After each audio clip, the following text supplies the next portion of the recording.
નમસ્કાર, આપ જોઈ રહ્યા છો બદલાવ ન્યૂઝ। મોબાઈલ હેકર્સ કેવી રીતે તમારા મોબાઈલને હેક કરે છે, તમારી પરમિશન વગર તમારા એકાઉન્ટ સુધી પહોંચે છે અને કેવી રીતે તમારા નાણાંની ઉઠાંતરી કરે છે, આ બધી જ ઘટનાને સાયબર ક્રાઇમ કહીએ છીએ। સાયબર ક્રાઇમનું જોર વધ્યું છે। લોકો તમારા પરસેવાની કમાણી લઈ ના જાય તે માટે સાયબર ક્રાઇમથી કેવી રીતે અટકાવવું જોઈએ, સાયબર ક્રાઇમથી કેવી રીતે બચવું જોઈએ તે માટે આજે વાત કરવાના છીએ। નમસ્કાર, હું અમિત રાવલ આપની સાથે।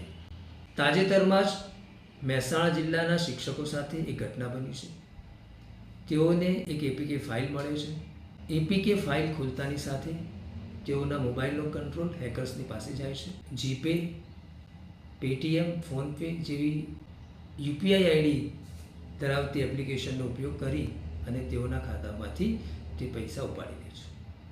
આ સમગ્ર ઘટના સાયબર પોલીસ સ્ટેશન ખાતે નોંધાય છે અને તેઓની કમ્પ્લેનના આધારે તપાસ ચાલુ છે। યાદ રાખો, જ્યારે આપની સાથે અથવા આપના કોઈ પરિચિત સાથે આ પ્રકારની ઘટના થાય છે તો સૌથી પહેલાં 1930 નંબર ડાયલ કરો, તેના પર એક ફરિયાદ આપો। આ ઓનલાઈન વિગત છે। ઓનલાઈન ફરિયાદ આપ્યા બાદ નજીકના પોલીસ સ્ટેશનમાં આપ જાણ કરી શકો છો। તે ઉપરાંત www.cybercrime.gov.in પર પણ આપ ફરિયાદ કરી શકો છો।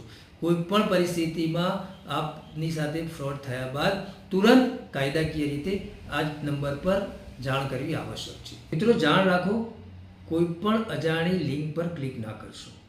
કોઈ પણ બેંક એકાઉન્ટના દ્વારા કેવાયસી હોય કે અન્ય કોઈ પણ માહિતી હોય અને આપની પર ફોન આવે છે તો રૂબરૂ મુલાકાત લો અને ત્યારબાદ જ આપની ડિટેલ આપો। કોઈ પણ માણસ સાથે આપનો એટીએમ પિન શેર ન કરવો જોઈએ।